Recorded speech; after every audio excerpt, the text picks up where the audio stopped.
বন্ধুরা, welcome back. তো চলে এসেছি আরো একটা নতুন ভিডিওতে। আর আজকে কিন্তু এই ভিডিও তোমাদের বেশ কিছু ট্রান্সফার রিলেটেড আপডেট আছে। তো মোহনবাগান, ইস্ট বেঙ্গল সবাইকে নিয়ে কিন্তু ট্রান্সফার আপডেট দেবো তোমাদের।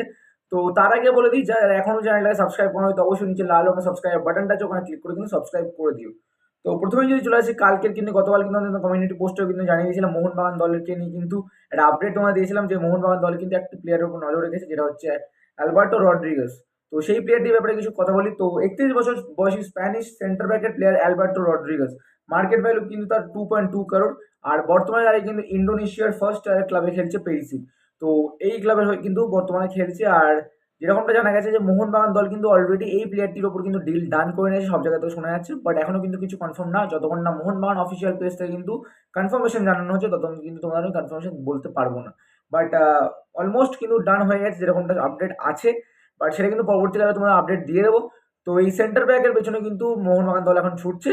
তো সুতরাং বলাই যেতে পারে যে মোহনবাগান দলে কিন্তু আরো যে দুটো ডিফেন্ডার, মানে তোমার বলো একটা হ্যামিল আছে, একটা হেক্টর ইউজতে, তো দুটোর মধ্যে কিন্তু একজনকে আনরেজিস্টার করাবে বা রিলিজ করে দেবে। তো তার মধ্যে যেরকমটা আপডেট আছে যে হ্যামিলকেই হয়তো করাতে পারে আনরেজিস্টার্ড, বা তোমার রিলিজ করতে পারে যখন অ্যালবার্টো আসবে। তো অ্যালবার্টো জায়গায় কিন্তু হ্যামিলকে রিপ্লেস করতে পারে। তো তোমাদের এই ডিলটা নিয়ে তোমাদের কি বক্তব্য, সেটা কিন্তু অবশ্যই কমেন্ট বক্সে জানাতে একদম ভুলবে না। আর তোমরা যদি মোহনবাগান সাপোর্টার হয়ে থাকো তাহলে অবশ্যই কিন্তু জয় মোহনবাগান লিখতে একদম ভুলো না। তো এর পরবর্তী আপডেট যেটা হচ্ছে আমাদের উড়িষ্যা এফসি দলকে নিয়ে।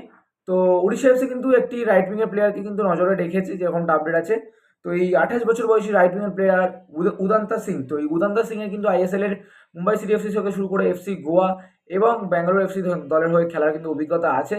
আর বর্তমানে দাঁড়িয়ে কিন্তু এটাই খবর যে উদান্তা সিং কিন্তু মানে আমাদের এফসি গোয়ার দলের হয়ে কিন্তু তার 26 সাল অব্দি কন্ট্রাক্ট আছে।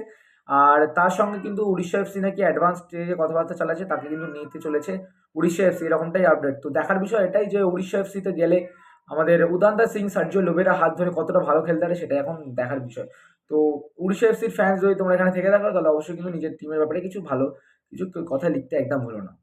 তো পরবর্তী আপডেট যেটা হচ্ছে আমাদের আম, জামশেদপুরকে নিয়ে। তো জামশেদপুর কিন্তু রাইট টাচিকাওয়াকে কিন্তু তোমরা ভালো করে চেনো, মিডফিল্ডার প্লেয়ার, সেন্টার মিডফিল্ড। তো এই প্লেয়ারটিকে কিন্তু ওপর ভরসা রেখেছে, আর 2 বছরে কিন্তু কন্ট্রাক্ট আরও এক্সটেনশন করেছে বলতে পারো। তো আরও দুটো সিজন কিন্তু থাকতে চলেছে এই রাইট টাচিকাওয়া। তো দেখা যাক কি হয়, সেগুলো কিন্তু পরবর্তীকালে আপডেট তোমাদের অবশ্যই দিয়ে দেবো। তো আরও 2 সিজনের জন্য কিন্তু তোমাদের কন্ট্রাক্ট এক্সটেনশন করেছে। তো এই 2 সিজনের জন্য কি কতটা ভালো খেলবে সেটাই এখন দেখার বিষয়। তো লাস্ট অ্যান্ড ফাইনাল আপডেট যেটা হচ্ছে ইস্ট বেঙ্গল দলকে নিয়ে। তো দেখো ইস্ট বেঙ্গল দলে কিন্তু মোটামুটি লাস্ট যে সাইনিং হচ্ছে, যেটা ইন্ডিয়ান প্লেয়ার, সেটা হচ্ছে মার্ক জোথান ভুঁইয়া।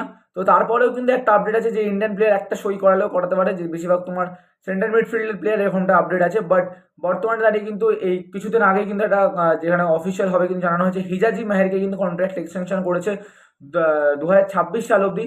তো এই কন্ট্রাক্ট এক্সটেনশন নিয়ে তোমাদের কি বক্তব্য, তো সেটা কিন্তু অবশ্যই কমেন্ট বক্সে জানাতে ভুলবে না। আর তোমরা যদি ইস্ট বেঙ্গল সাপোর্টার হয়ে থাকো তাহলে কিন্তু তোমাদের টিমের নামে জয় ইস্ট বেঙ্গল লিখতে একদম ভুলবে না। তো বন্ধুরা, এই ছিল আজকের কটা আপডেট। তো আই হোপ তোমাদের আপডেটগুলো ভালো লেগেছে। বন্ধুরা, যদি আপডেটগুলো ভালো লেগে থাকে অবশ্যই লাইক করে শেয়ার করবে। আর চ্যানেলে যদি তোমরা প্রথমবার এসে থাকো তো অবশ্যই সাবস্ক্রাইব করতে ভুলো না, আর লাইক করে শেয়ার করে দেবে। তো চলো বন্ধুরা, টাটা বাই বাই, দেখা হচ্ছে অন্য একটা ভিডিওতে, আবার দেখা হবে, টাটা।